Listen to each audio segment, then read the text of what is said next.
Welcome to Alignment First, where we're on a mission to bring leaders back to their peace, presence, and power. And I've got the honor and pleasure to meet and talk to Steph Strine, fellow Marine, Semper Fi, Naval Academy grad, athlete, soccer player, right? Yep. Soccer player.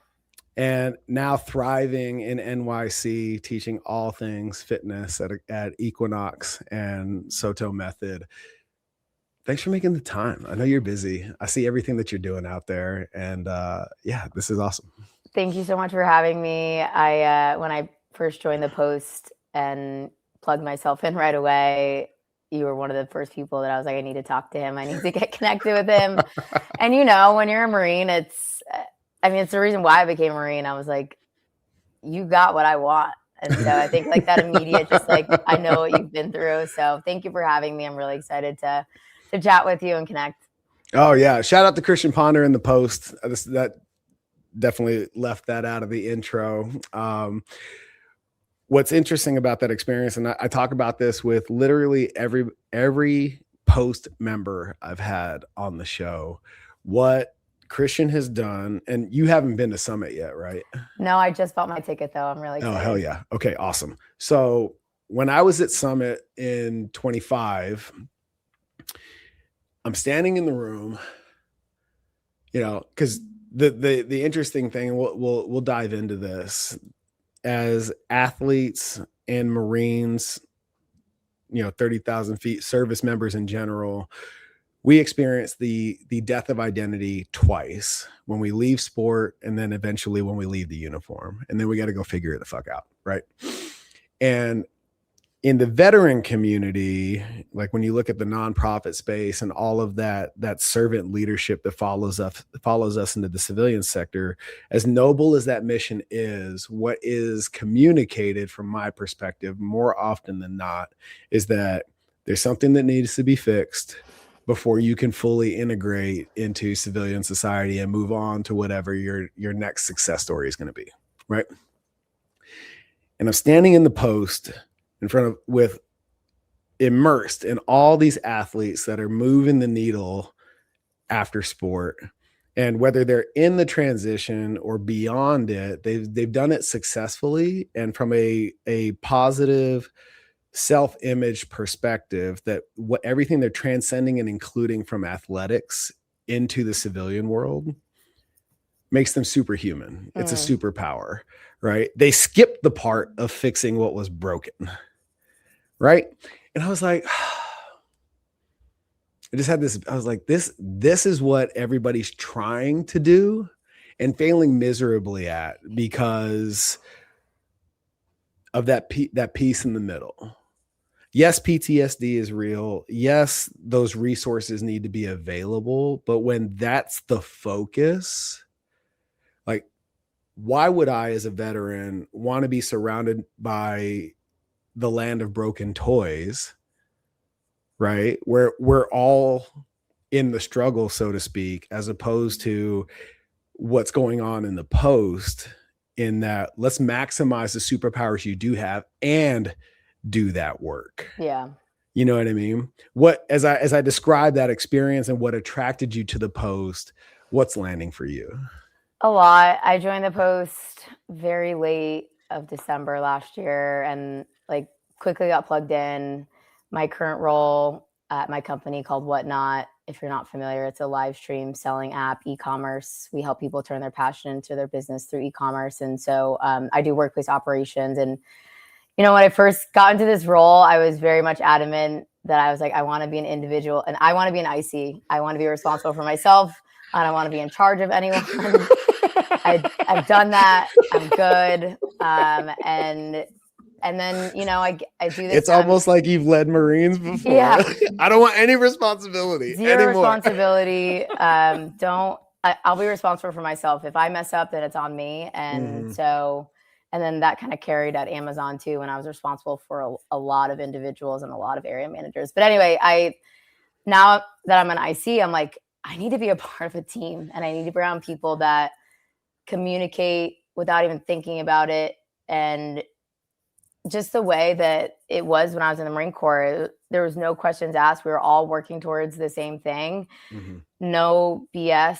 And yeah, you know, of course things happen in life, but at the end of the day, it was like, no matter what was going on, the Marines that were a part of my team and my unit, like we were all going towards the same thing. And so that's what brought me to the post was like, one, I want to be around like-minded people again. I'm pretty siloed in my communities and I needed people to give me unbiased feedback on where my gaps and where I can improve because I don't have a lot of mentorship or leadership right now. I'll be frank about that. Yeah. And yeah, you know, I think you make a really good point about taking the uniform off twice. I listened to your episode with Christian and I never really thought of that way in terms of, you know, after being an athlete and hanging up that uniform. But the way that I exited the Marine Corps, I know we're going to get into this. It was very much an ending that I didn't have too much control over, and it kind of shaped the rest of my life. But you know, what the cool thing I get to do today is mend that relationship, and the way that I honor my service is a little bit different than I expected. But yeah, you know, there's a stigma, just the way there's a stigma against people that are in recovery, right? It's like, you know, I'm so grateful for my service. I got sober when I was in the military. And so, but actually one of the best compliments I ever get is when someone's shocked that I'm a Marine. They start to figure it out after a while. They're like, oh, you're really intense when you teach. And that makes sense. But like, yeah, I think, you know, when people are like, oh, like you were a Marine and they assume certain things about you. But it's because there's a lack of information. And, you know, I think it's my job to just destigmatize and help people understand that like the service isn't maybe necessarily what you always think, but yeah, there's a lot to unpack there. But the death of 2 uniforms, wow, I'm bringing that to my therapist this week. She's gonna love that one. It's wild, you know, because and I think it's compounded in the service academy experience because you have like this the structure that you find in athletics and that's also associated with military service. They're just stacked on top of each other. They're almost one and the same.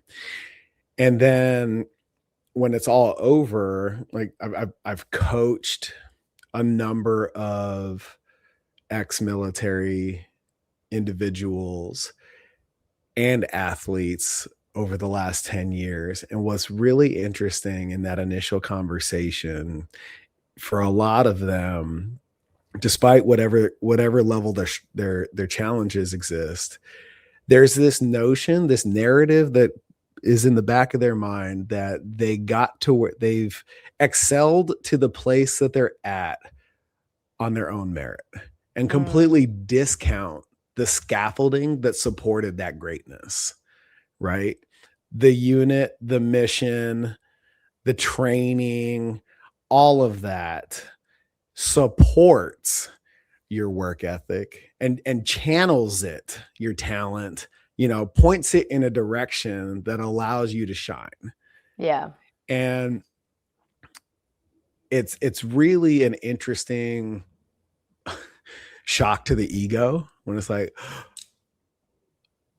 oh yeah, well, maybe I didn't get here all by myself. Oh my gosh. Because everybody out here is like, dude, you're fucking awesome. Steph, you're amazing. You're a hard charger. Like your agency, your self-direction, your willingness to make a 70% solution, blah, blah, blah, blah, blah. And you hear that enough from people that don't come from where you come from, that aren't cut from this cloth. And it's real easy to believe your own hype. Yeah, I feel like my ego has been humbled so many times that I honestly, and I think this is, we talked about this a little bit. I come from a military family. Yeah. Both my parents went to West Point, my sisters in the reserves. I have a huge military family across both sides, my mom and my dad's. And my stepdad went to West Point. My stepbrother is still like, and so for me, kind of like you said, it was like, my default was structure. And I don't think I would have made it in normal college without that structure. I really don't think I would have, let alone ROTC. out of the question. Did you come straight into Navy, or did you go to NAPS first? I should have gone to NAPS. I would have gotten a better GPA.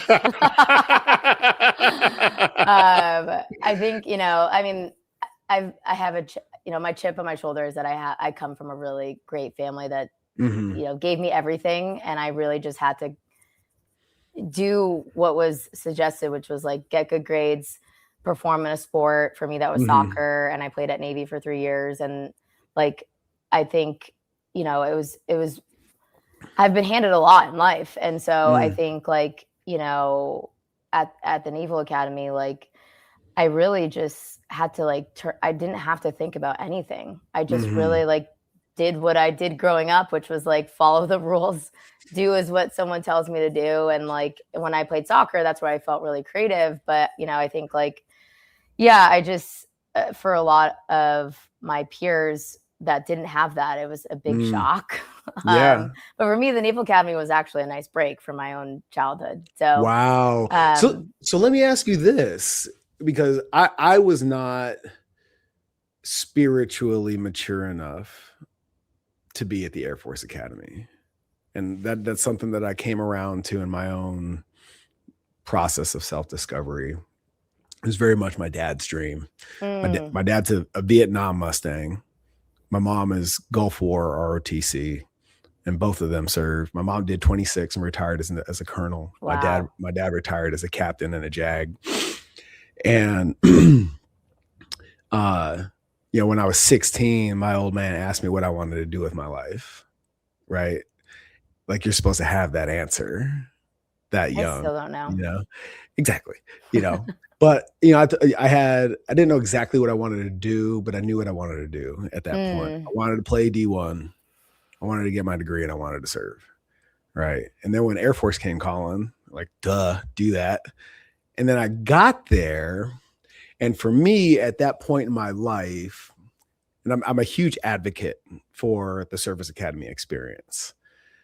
At that point for Michael, it was very Lord of the Flies in terms of the downstream firstie leadership to 4-degree base boot camp experience. And I could not get my head out of my ass around the fact that this is not what active duty is like. Yeah. It was almost as if I knew too much, and I wasn't patient enough with the process. You know what I mean? So anyway, with everything that you know of the active duty experience, Army as it may be, getting to Navy, what was your experience about in terms of what you had to look forward to compared to what you knew coming in? I had written down before I was looking at colleges, like things that I wanted. I mean, I grew up in Cornwall, New York, which is literally a 10-minute drive from West Point. So I knew I wanted to get out of that deadbeat town. I knew I wanted to play D1 soccer, and everything else, I had this intuition moment when I was at William & Mary looking there, and I was like, I don't think I'm going to make it in normal college. And so I kind of streamlined it to West Point and Navy. And at the time, I mean, I'll be frank, like I didn't go to the Service Academy because I wanted to serve in the military. I'm like very brutally honest about that. People have their opinions about that, but like I wanted to play soccer, and I knew that like going to the Naval Academy would be a really great experience. And I knew I could lead people. I'd been the team captain of my team for 2 years in high school on all my club teams. So like the leadership thing for me was easy. And then, it was just like, basically Navy was performing better at the time. And so for me, it came down to soccer, and Annapolis is one of the most gorgeous places on the planet. Oh, for Way sure. better than where I grew up. So it was what it was. West Point's an amazing school. All the service academies are great. I actually did I don't forget what they call it, but I remember when I was visiting there as a drag, we called it at the Naval Academy. I had to run with the plebe that I was with, and I had to zip or zing. What do they call it? Like Oh I my had to God. do that. And I was like, why am I doing this? I'm not even here yet. I don't know if that's a solid recruiting tactic. Yeah, I mean, I didn't go, but anyway. Yeah, no, I think it's just cookie cutter for me. It was very much like plug and play. And so I really do. I have so much for like when I was at TBS, the basic school, and you know this, it's like a merging of OCS and Service Academy, and a lot of us butt heads. And I really had so much respect for the people that did OCS, because we were talking about this before, is like all I had to do was graduate, and then it started, right? Like for those that did ROTC, and my sister did, I think it's such a honorable thing, because you're going to school and you're choosing to do this on the weekends, right? Like in addition, I was like Monday to Friday, and then like over the summer, you know? So yeah. The interesting thing about all of it in my journey, and I think that's what makes the Marine Corps truly fucking special. And we talk about it a lot, but we genuinely mean it. TBS is the equalizer of all services, because in every other armed service, Air Force, Army, Navy, as an academy grad, you graduate, you go to whatever MOS school, and then you're out in the fleet. Yeah. Right. And the Marine Corps consolidates all those lieutenants, and it doesn't matter where you came from, you know, whether you came out of the enlistment commissioning program, which I don't think exists anymore, OCS, I don't think so. or the academy. It's like, you all don't know shit. Congratulations, welcome. Yeah. And what's so interesting about that is you all get to move through the not knowing part together, as opposed to what I can only imagine would be a false sense of security and confidence coming straight out of any commissioning source into the fleet, where it's like, oh, and only to discover that you don't know shit. Yeah. And you're out there like, I actually know nothing. I quite literally knew nothing for a majority of my career. I mean, obviously I learned things along the way, but like, my God, enlisted Marines, I mean, they should run this country, truly. Well, to an extent, but like some of my master sergeants, some of my gunnies, like elite of elite. Like, I mean, it's just some of the best leaders I ever met, and hand carried me, right, to like be able to do everything that I need to do. But my God, I need to send you a photo of me at TBS. You're gonna laugh really hard. That was the first time that I had consistently failed and failed and failed and failed. And what is that like? Because I feel like people run from that experience as if it's the plague. And if they know that it exists at all. So if you've been a high performer and just been in first place your whole life, and you don't come up upon that failure, that first instance of failure, until your mid-20s. Yeah. Right. Now the military is a bit different, because you can't just escape it. You can't just quit that job and go do something else. So you have to move through it. But what's that like to have excelled, it sounds like, at virtually everything, and then all of a sudden it's like, oh fuck. Like, yeah, I have to acquire more tools, because the things that got me here aren't moving the needle anymore. Totally. What's it like to become conscious of that? I think it's helpful to know in terms of my story. So I was not I shouldn't have graduated. I got a DUI my senior year, about like 4 months before I graduated. Woof. And, you know, alcohol, I'm allergic to alcohol. Alcohol and I do not mix. And so, you know, I had this whole separate life that I was living in addition to being at the Naval Academy. And then, you know, when I hung my cleats up, I had a lot more time to to partake in my addiction. And so it amplified quickly. And so I just say that because when I was going to TBS, I already had that ego death, one of my many, and I had a lot. And I'm lucky to have graduated. I'm lucky to have an honorable discharge from the Marine Corps. I'll get into that a little bit later. But I got to graduate on time. I went to a very brief outpatient program, and then I was demoted, and I was basically on restriction from spring break until literally the day that I shook Barack Obama's hand. And my parents were like, please just get to the finish line, Steph. Please just get there. And I have a photo up here, one of the best handshakes I've ever had. And that's cool.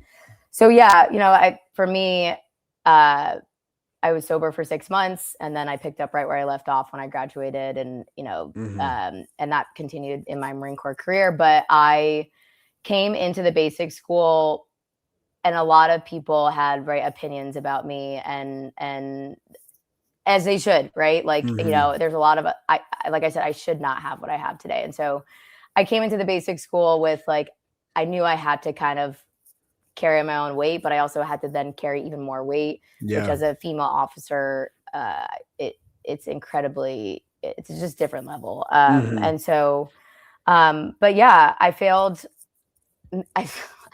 Danville. I failed rifle. I didn't know that I am left eye dominant, but I'm right hand dominant. Oh, me too. So, yeah. No way. Yeah. So I'm at the range, and my sergeant's like, ma'am, you are literally hitting target 4 over. And I was like, what do you mean? Oh, shit. I swear to God, this is a real story. And I was like, I'm looking through it, and they're like, I think you're actually, anyway. So I failed rifle. I didn't fail pistol. I shoot like this. Yeah. I can't close this eye. And then the only thing that kept me in the game was my physical fitness, which is a huge part of my life. And as an athlete, getting 300s on the PFTs, which for those that don't know is just maxing out, and the CFT, my God, I think my heart would actually fall out of my chest if I did that today. It always did. It didn't matter how fit I was, but for me, that was the only thing that I was good at. I failed land nav. I failed night land nav. And so, welcome to the club. Oh God. I spent many a weekend in Quantico wandering. Oh God. Through the woods. All my friends were drunk on the weekends in Annapolis, and I was in Quantico every single weekend finding, those red boxes. But yeah, I failed a lot. And I think for me, being around people that have failed a lot is really important, because you build character when you fail. And it really shows what kind of person you are when, I was used to winning. I was used to being the best. And I think that's the purpose of the basic school, is to get everyone together and become a basic infantryman. And nobody comes out of that thing unscathed. Oh God, no. You've got folks that are, I will never forget my best friend. So my best friend from the Marines, Steve Dixon, he married my wife's cousin, and he's the reason I met my wife. That's awesome. And I'll never forget, I habitually failed land nav. I was not fucking good at it. So then, and he's an Osprey pilot. And so he's like, his whole thing was, I don't know why I have to do this. All I want to do is fly, right? The guys, girls, right? And we got stuck in the woods on a weekend together. And I just remember him being so miserable. I can see the face. I can see it. I was like, bro, we're just working out, man. Let's go. PT's part of our job description. This is great. He was like, get that positivity away from me. I'm your best friend. I'm the negative Nancy. I'm like, I'm going to complain. There's always that one person that's the positive one. And I'm like, I need more of what you have. Yeah.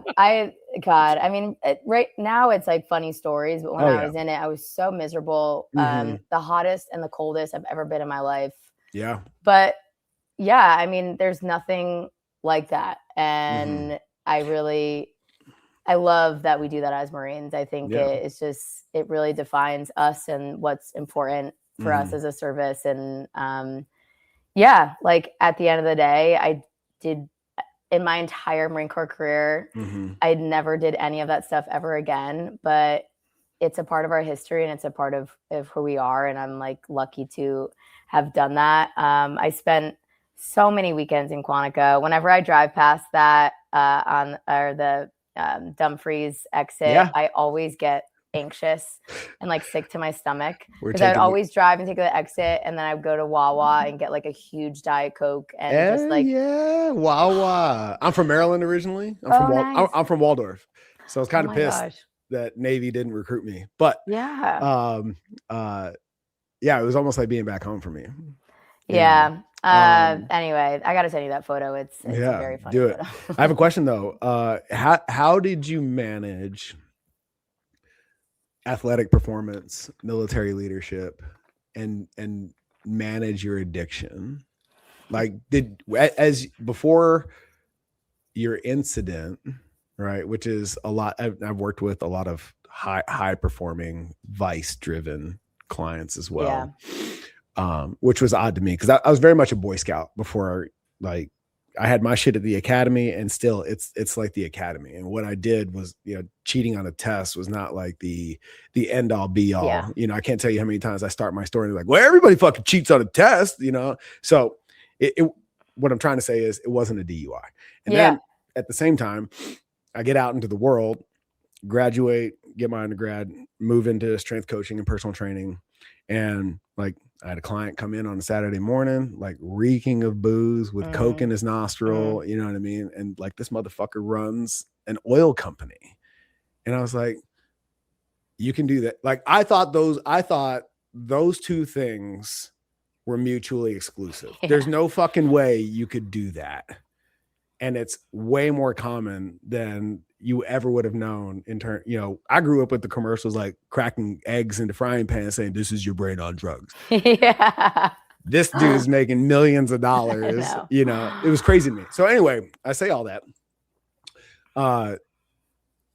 It's a great question. The wake up call tends to be getting in trouble. Yeah. And then they're like, oh my God, maybe I do have a problem. Yeah. Did you know? No. Okay. I'm very hard-headed to this day still. For me to learn something, I have to fall pretty hard down and be like brutally beaten down to be willing to address. I'd say it's better now that I'm sober, but yeah, look, I mean, I look back at photos. I'll be 8 years sober in June, on June 16th. Congratulations. So thank you. I look back at photos and I look completely different. At the end of my addiction, or before I got sober, my face was so swollen from how much I was drinking. And yeah, I was teaching. So I got my yoga certification in 2015, and I was teaching, and but I would show up to classes hungover.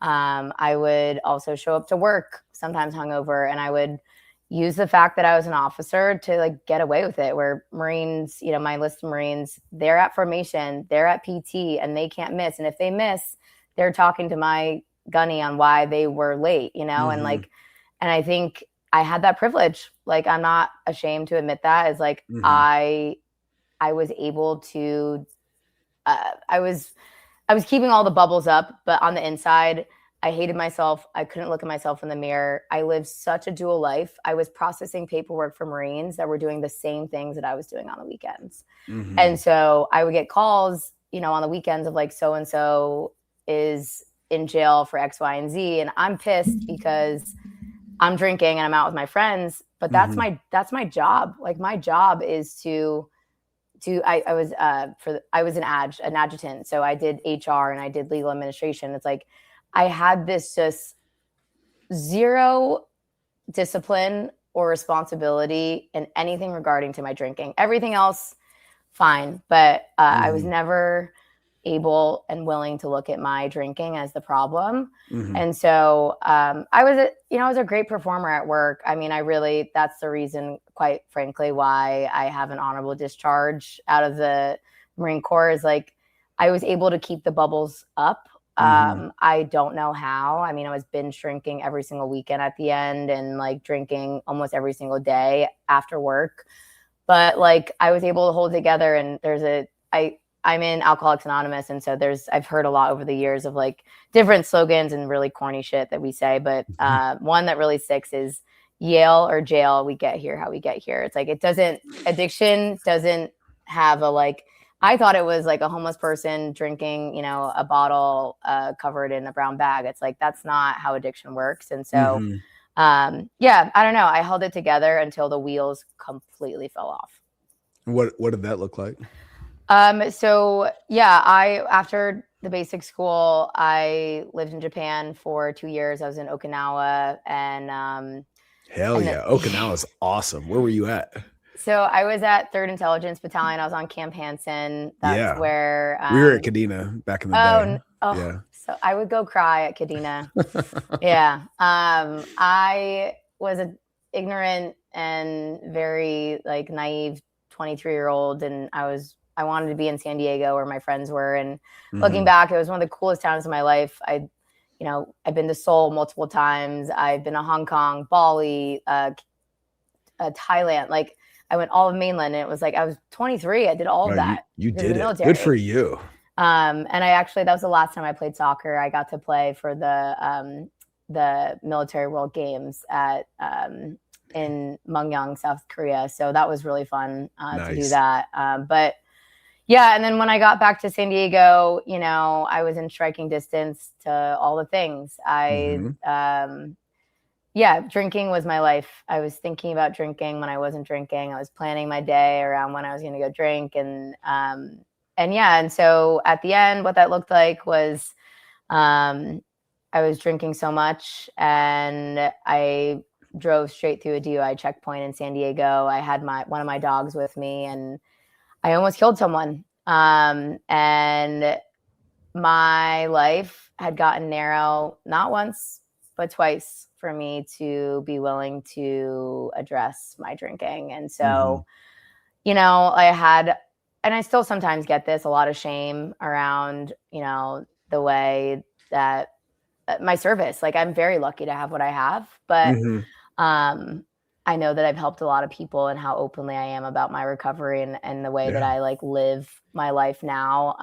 And yeah, so to tie this up, I went and I saw our 1-star general that I would see almost every week in a meeting. And now I'm the one standing in front of him. And like I think failure and shortcomings and all of that is a huge part of my story. But it's also what's made me so resilient is like I've taken all of that, and I think I've done, I would hope, a pretty good job of paying it back. Every day that I stay sober is a way that I give back to what's been so freely given to me. And so I went to rehab when I was a captain. I was the only female. I was the only officer. A lot of Lance Corporals, a lot of, you know, people that we're all required to be there, right? But like rehab, easily 50 grand these days. I went to rehab for free. I have an honorable discharge. The way that I was treated after, I mean, I couldn't have asked for a more kind and just like accepting group of leaders that, you know, they treated me fairly, but they also treated me with respect in what I was going through during that time. I mean, getting sober is not for the weak, but especially when you're in the military, especially when you're a female, and especially when you're an officer, it's a lot. Did you have a conflicting self-image between the behavior associated with addiction and the, for lack of a better word, pedestal that you were put on as an officer? Did that compound the addiction? Like, here I am doing the thing that my Marines are getting in trouble for, and at the same time, I'm charged with leading them. So I'm going to go drink more. Yeah, I mean, was that a thing? I think that definitely started to unravel when I got sober, and I had to, you know, deal with what I've done. Like, you know, my Marines processed my paperwork, and so, you know, there's a level of like accountability and owning it, taking it on the chin. Like, I fucked up, and like this is like not who your leader should be. period. And I'm sorry. And, and there was that, but of course, yeah. I mean, like, I had a lot of shame about that. I actually just last year I went to a veterans retreat in Montana, and it was an equine therapy retreat. And I got to be around other veterans. I'm not really around veterans a lot that much anymore. And I got to work through that again. Like, I still deal with that. I still am like, why do I have what I have? Like, whereas most people would have gotten kicked out multiple times, I got handed this basically, and call it privilege, call it what you want. But like, at the end of the day, I can either lean into shame and guilt and pity, or I can just live out loud like I do. And I'm very open just count about your blessings and be grateful. Yeah. Right? Yeah. When you got to talk to JR Butler, he's in the post, and he's got a company called Shift Group. And, he's sober as well. He's a hockey guy. And when we did a podcast, he said, he's like, yeah, man, I'm allergic to alcohol. When I drink, I break out in handcuffs. Oh, I know. That one's corny. That one's corny, JR. I thought that shit was great. I'd never heard that before. It's fucking hilarious. No, we say some, like, there's some like very like slogans, but they work. It's like, keep it simple, stupid, like one day at a time. It's just like stuff that's like, I don't know. I can overcomplicate a lot, but Well, let's talk about the one day at a time, because when you decide to make that, whether it's making the conscious decision to get sober, or move on with your life beyond the uniform, because there are so many of my buddies, when we got out, when we transitioned, they were hanging on to the identity for so long. I'll never forget one of my best friends, and he is crushing it at life now. But I got out in 2012. So that like first 18 months that he got out, like, it was just rough. And I remember him calling me bitching about this, bitching about that. They don't respect people for my service. He had these expectations of how he would be perceived in the civilian world for all that he had done for this country. And when he wasn't met with that reality, he was so resistant that it compounded a lot of problems, And I remember, and I think everybody needs this friend. Lord knows I have a bunch, and I've been that one for others. I was like, dude, like, you need to take ownership of your situation. This, like, the shit you're going through is not everybody else's fault. Yeah. And I'm here to support you. I'm here to hold you up, all those things, but do not call me about this shit anymore. When you decide, he was living in Atlanta at the time. When you decide to change your situation, like, whatever comes with that, I'm so here for it. But if we're going to keep talking about the same shit, I'm not. Yeah.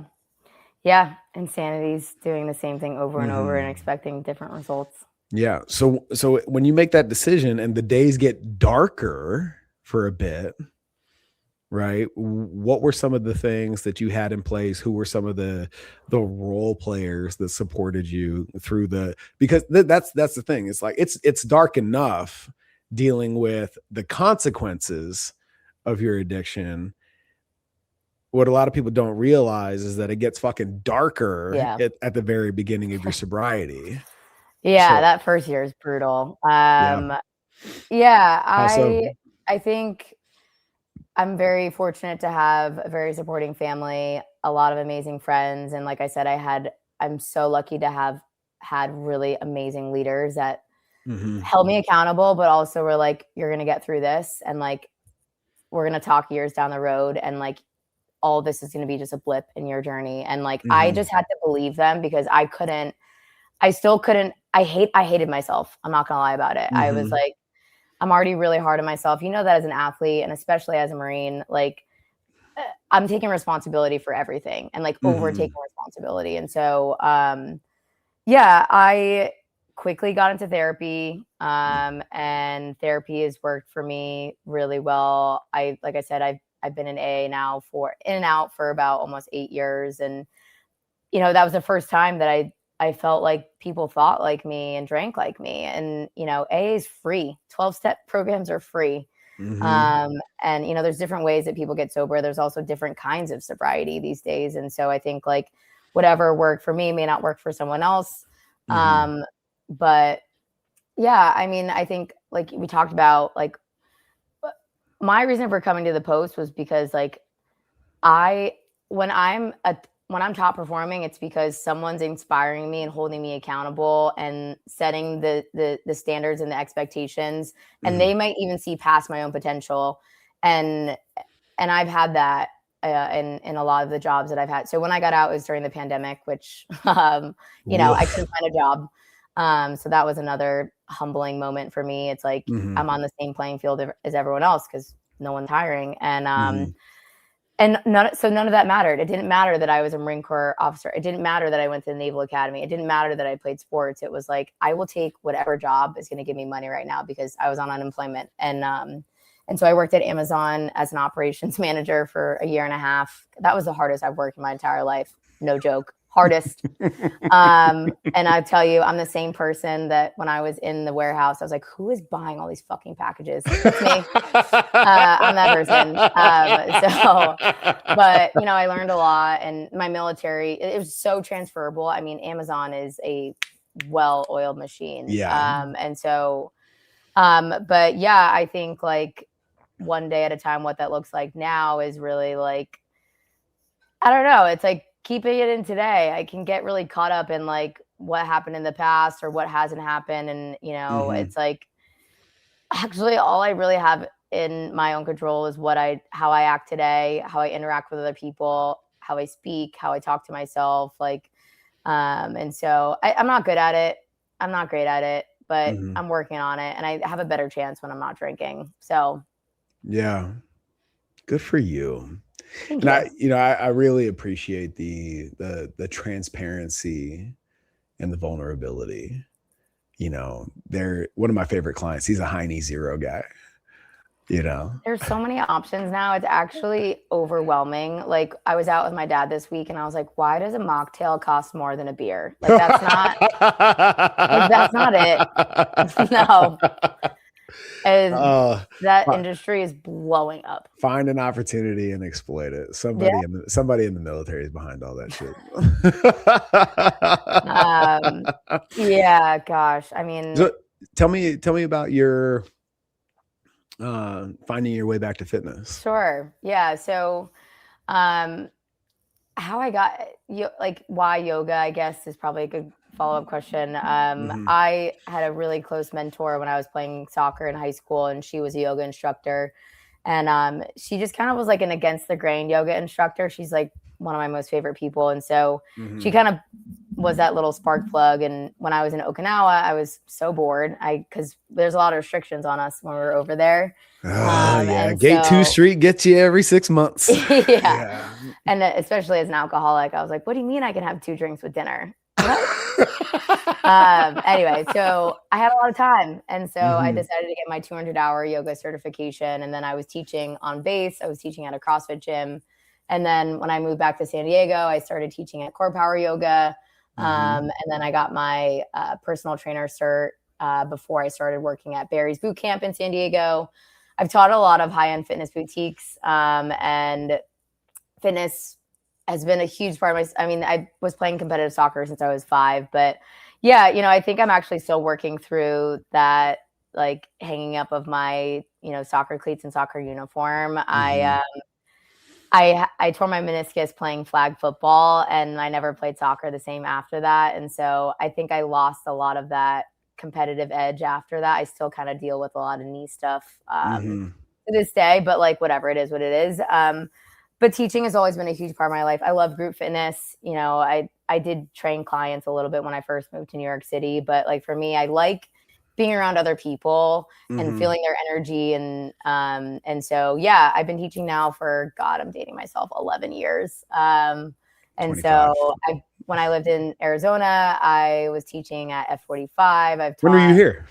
I lived in Tucson. So I Okay. I was there from 2021 till like summer 2022. The Dirty T. Dirty Okay. T. Yeah. I taught at a really awesome yoga studio there called Drishti Yoga. And then when I lived in Atlanta, I was working at Barry's, and then I moved to New York City almost 4 years ago in December. And my grandma had passed away. I was very close with her, and I got, you know, those moments where you're just like, life is too short. Screw it. I'm just gonna go do the thing that like I know I want to do, but I'm too afraid to do. And so I came to New York.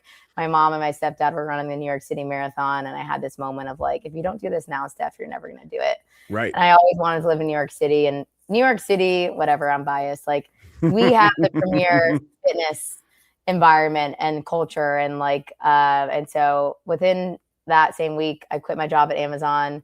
I had just renewed my lease in my apartment in Atlanta, and then I was like, I'm going to move to New York in the next month. It was very alcoholic, and I should have slowed down, but I did it. And impulsive is probably yeah, the right word. impulsive is very, but they're synonymous in my opinion. And so yeah, I moved here almost 4 years ago. I started my LLC, which I dissolved last year, but called Resil. It's a play on my initials, but also this ode to resilience, which is a huge part of my story. And so, yeah, I did fitness full time for 9 months. It was very humbling. I was living in a 300 square foot apartment with my 2 dogs, making no money. No one knew who I was. I had to build, you know, my connections from the ground up again. And it took some time. I've been teaching now in New York for a little bit over 3 years. And I'll tell you, like, it has been beyond my wildest dreams. My fitness career has exploded over the last 2 years that I've been at Soto Method. We just opened another studio on the Upper East Side. We're opening in Dallas this fall. And so, yeah, it's like I teach everything besides cycling. I worked at Soul Cycle as the assistant studio manager at an Upper East Side location, and I've never been verbally abused more than old men on bikes. I was a spin instructor for 10 years. Oh my God. Yeah. I'm not coordinated that way. Like this, I look like a gorilla. I can't do. I love road biking, but anyway, yeah. So I teach part-time, and I'm very fortunate with my job that it's flexible and I get to do both. Yeah. Hell yeah. Man, you've been on quite a fucking journey. I'm like a cat. I've lived many lives. Yeah, but I think that's the way to do it. Honestly, it makes for a life worth living, and I think people underestimate how much life they can squeeze into the little bit of time that we have on this earth, and how much you can accomplish in parallel. You know, how much you can do simultaneously that is a focused effort and random as fuck. Okay. And it sounds like you've really come around to, whether it's the universe or your bosses or whatever, but you're asking for what you want, and you're living in accordance with that. I would like to think so. I think I could do a little bit better at it. Yeah, I think I'm in a little bit of a pity phase right now. I'm going to hold myself accountable to that. How so?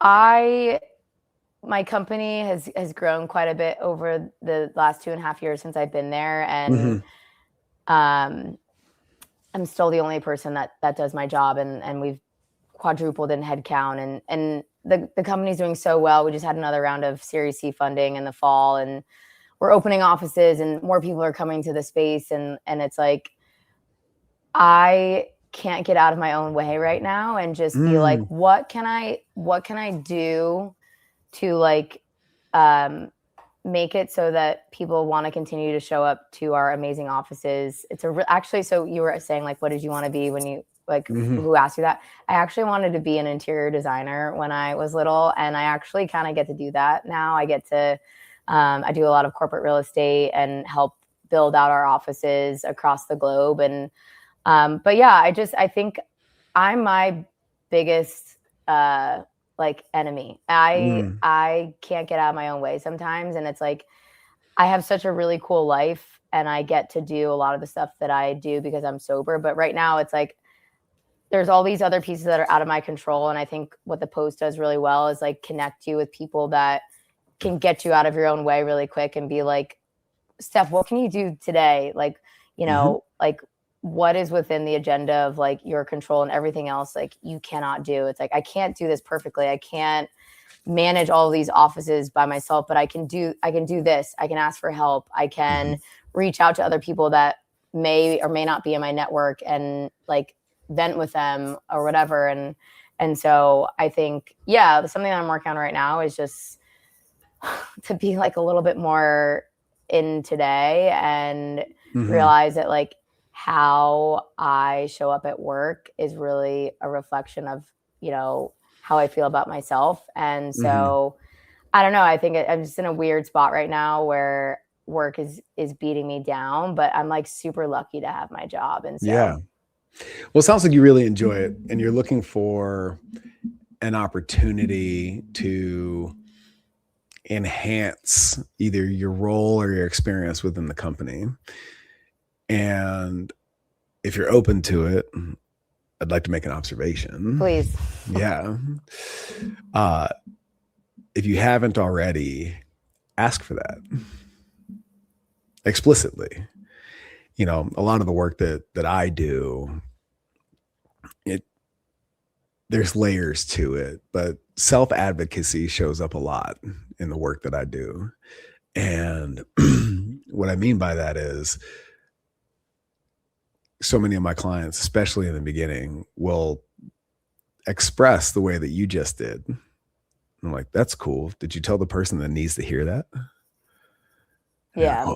And this isn't the energy that I get from you, but sometimes the response is like, well, I would never think to do that. It's like, well, how else do you expect to get what you want? Yeah. You know what? It's funny. So it took me a little bit of time to like escalate it because I was like, I can do this on my own. And I like, this is what I asked for, right? I asked to be an IC. And so there's this level of like, you're sleeping in the bed that you asked, you know, you made. And, but also I think it's right now I'm in this walk of life of patience. And I'm not good at that. It's like, we're hiring a global real estate and workplace director. And it's like, can I continue to like keep this as is and know that we're getting refueled. It's coming soon, Steph. Can you keep your reserves where they're at and just trust that someone's coming soon? And so I think I'm not good at being patient. I'm really, so yeah, and also trusting and realizing that like, yeah, it's like at the end, I say this a lot and gosh, it's really funny. I take things personally and I'm a very serious person. I try to have a lot more fun, whether that's like going out to house music shows or like, I don't know, just like getting out of my own way. But like, I'm a serious person. And so it's like, we help people sell Pokemon cards, you know, it's like, it's not that serious. So, but like, it's my job and I care about it and I want to do a good job. Right. Because that's like who I am. I don't know at the end of the day. And I think they hired a Marine for that same because Marines get it done. Because Marines get stuff done, but they also are very type A. And I'm like, what do you mean that you can't put your trash in the trash? Well, that's the paradox of high performance, right? You're so used to moving at light speed and being able to literally make shit happen. And the opposite side of that coin is the willingness to slow it down, because, and this was a real challenge for me coming out of active duty. You know, I used to lead for quite a while after leaving active duty from the premise that all these decisions are urgent in the life and death sense of the word, right? And life just doesn't move that fast out here, you know? So through a lot of mentorship and guidance and, you know, running out of ways to fuck it up, I had to come to grips with that reality. Like, oh, got it. okay, so what does it look like to take this shit seriously, move the needle and get things done, and at the same time acknowledge the fact that most people don't live on that frequency. Yeah. I think that you And hit it right on the head. that's a very delicate dance. Yeah, I know. Yeah. It's So you're not abnormal in that regard. thank you. I I feel needed to hear that. I've been where you are. Yeah, and if I've learned anything, it is that like my thoughts and like my experience is actually not unique. It's like it's actually very selfish of me to think that like, you know, my experience and what I've been through, I've learned that in AA is like I'm not alone, and my ability to like relate to someone is like imperative to my own well-being, because that's how we connect, that's how we get better. And I do think that's why I share so openly, I'm very transparent, is because that's the only way that I was like, okay, I think I have this thing, you know? Yeah. You teach the lesson you need to learn. It's really yeah weird. It's really oh my weird. gosh, but it's definitely it's also really hard.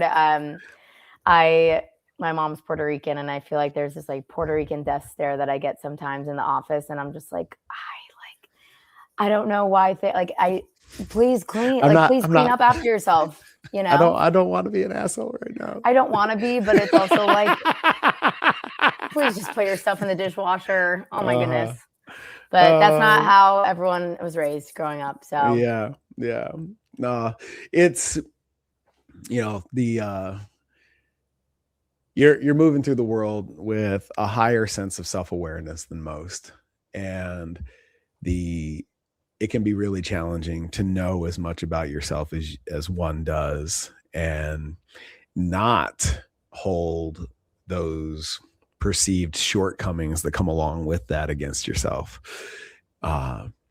So if there's anything to take from all of that, it's, you know, focus on all the things that make you superlative at what you do, and, you know, just continue to develop the other end of the spectrum as necessary, but don't preoccupy yourself with that shit. Yeah. You know, letting go is something I also struggle with. So, you know, in my plant medicine journey, one of the things that showed up in my last retreat with my coach was, you know, that which you resist persists. And I don't know where you're at with plant medicine as it pertains to addiction, if that's a trap door or something that opens something up in you. I can see it both ways. The more willing you are to surrender to the experience, it's not that it gets easier. What I found is that the work still gets done. You're just able to accomplish more of it faster. So, and I think that's not exclusive to disassociatives or the psychedelic experience. It's also a maxim for life. Yeah. No, I think like plant medicine, I don't know a lot about it, but I know a lot of people that have done it, and they've had a very similar experience to you. And so I never look down on that or anything. It's like we all have our own experience, and how we get there is how we get there. But I know for me, I can't do anything normally. I drink Diet Cokes the same way that I used to drink vodka sodas. So, so I just like, I don't want to go there. Sure. But, you know, who's to say maybe down the road? I mean, you know, as someone that's been a yoga instructor for a long time, and it's like, can I be open to maybe this is not the way right now? I don't know. We'll see. So, totally. I definitely, God, that what you resist persists, man. That is a good one. Oh, they don't have that one in AA? They do not, but I think I'm going to start saying it. Yeah. And I'll see what old timer comes up to me and is like, whoa, that's great. That's deep. Did you learn that in yoga? Oh, man. Yeah. Oh, that's awesome. You know, I heard something that, like, you know, I haven't been around veterans a lot like recently, but I heard something, someone was saying something. Actually, it was one of Post members, Alex, I'm blanking on his last name right now, but he said something the other day. He also said something about like a sit rep or something, that the crazy stuff that we do. And I just like was transported back to that moment when I was doing that. And I was like, I think you literally just brought me back to this space where I was like in my uniform doing that. I'm like, why am I fucking doing this? It's so stupid. But now I'm laughing about it. And it's like, I don't know. It's just weird stuff like that. Like I miss some of the stupidest things now. And anyway, I know we're kind of coming up on time, you're but good. I'm excited. So I ran New York City Marathon last year, and I raised money for Release Recovery Foundation, and they basically give money to those that don't have the access or availability to go to rehab. And because I'm insane and I got the marathon kick, I'm running Marine Corps Marathon this year. Nice. And so I'm running for Soldiers Against Suicide, and one of my Marines passed away in 2022 from suicide. He was one of the best Marines that I ever had, and you'd have never known ever. He was like the happiest, the most hardworking. He has an amazing family that he left behind. And so, sports and individual sports and team sports, I think like that's something for me where it's like, I get to pay it back. And I get to do this stuff today because I'm sober, and I've run half marathons, not sober, but it's been fun to like challenge myself over the last couple of years with this level of, I don't know, different athleticism. I mean, I never thought I'd do a marathon, and it's wild what your body can do when you start to like just put one foot in front of the other, how cliche that is. But I'm really looking forward to that. Hopefully I don't want to do another marathon after this, because I have no purpose elsewhere outside of like sobriety. I'm like, there's not a house music marathon that I can do. You know, it's like whatever. But, Diplo has a marathon out here in Arizona. Right. Yeah, Run Club. But anyway, do it. It's going to be cool to go back and do, when we had to give the medals to the finishers at the end. So it'll be a full circle moment for me. So I'm looking forward to that. Cool. Steph Strine, everybody. Where can everybody find you? I'm on Instagram at Steph Strine. If you're in New York City, I teach at Equinox. I'm mostly at Soto Method. Check us out. We have an app, 2 studios in New York City, and then 1 opening in Dallas this fall. And yeah, that's it. Fuck yeah. Awesome. Remember, if you're on a mission to be the fittest leader possible, it comes down to integrity, courage, and ownership. And it's all laid on the foundation of alignment first. Join us in the Leaders Forum. All the links and everything to join, it's free. If you really love this conversation, that's where the blog, the podcast, and our one-to-many community leadership coaching exists. Join us in the Leaders Forum at nextlevelhq.co. We'll see you next time.